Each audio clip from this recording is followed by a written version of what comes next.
Sebuah kapal berpenumpang 15 orang yang akan menuju Nusa Lembongan meledak mengakibatkan 5 orang tewas. Peristiwa ini merupakan simulasi penanggulangan bencana yang digelar oleh tim DVI Provinsi Bali.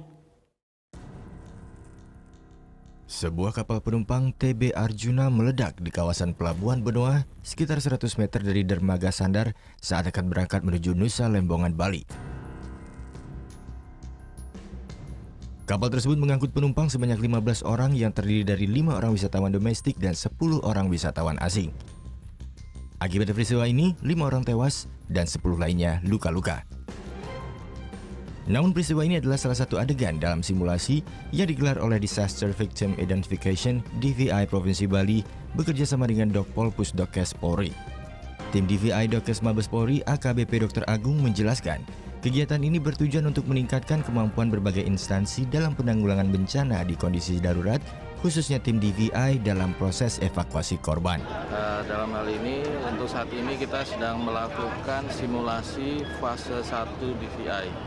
Fase 1 DVI adalah penanganan korban atau penata laksanaan korban meninggal di tempat kejadian bencana. Jadi mulai dari pencarian, kemudian pelabelan, dan sampai kepada pembungkusan dan evakuasi ke tempat pemeriksaan jenazah atau di kamar jenazah.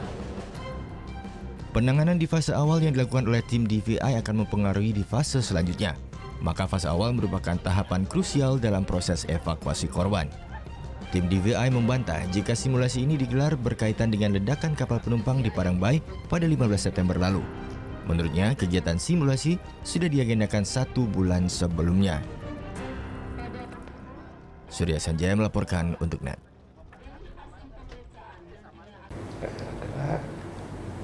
Oke, sekarang ucap die. Udah selesai kan nontonnya? Nah, jadi jangan lupa buat like, komen, dan subscribe ya.